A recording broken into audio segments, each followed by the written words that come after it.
1990ஸ்லயே ரசிகர் மன்றமா இருந்தப்பவே மக்களுக்கு துணையா நிக்க ஆரம்பிச்சோம். அதுக்கப்புறம் நற்பணி மன்றமாவும் அதுக்கப்புறம் விஜய் மக்கள் இயக்கமாவும் மாறி மக்களோட மக்களா நின்றுகிட்டு இருந்தோம். 2008 ஈழத் தமிழருக்கு ஆதரவா உண்ணாவிரதம் போராட்டம் செஞ்சோம். போர் முடிவுக்கு வரணும், நம்ம தொப்புள் கூடிய உறவுகளான ஈழத் தமிழர்களுக்கு பாதுகாப்பான நிம்மதியான ஒரு வாழ்வு கிடைக்கணும்னு அன்னைக்கே கோரிக்கை வச்சோம். 2009 ஆரம்பிச்ச விஜய் மக்கள் இயக்கம் வழியா நம்மளோட மக்கள் நல பணிகளை எக்ஸ்டெண்ட் அண்ட் எக்ஸ்பேண்ட் பண்ணிக்கிட்டே வந்தோம். கல்விக்கு துணையா இருந்தோம், சோசியல் சர்வீஸ் செஞ்சோம், வெள்ள நிவாரணத்துல துணையா இருந்தோம், கொரோனா காலத்துல மக்களுக்கு தோள் கொடுத்தோம்.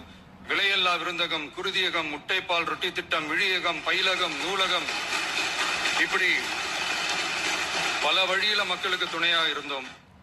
அப்புறம் நம்மளோட திரைப்படங்கள்ல நம்மளால முடிஞ்ச வரைக்கும் ஊழல் எதிர்ப்ப சொன்னோம், சமூக நீதியை சொன்னோம், கல்வியை பத்தி சொன்னோம், அரசியலை பத்தி சொன்னோம்.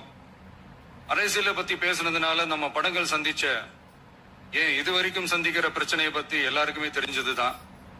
இது மட்டும் இல்லாம 2011 நாகப்பட்டினத்துல மீனவர் பிரச்சனைகளுக்கு ஆதரவா ஒரு பெரிய பொதுக்கூட்டம் நடத்தினோம்.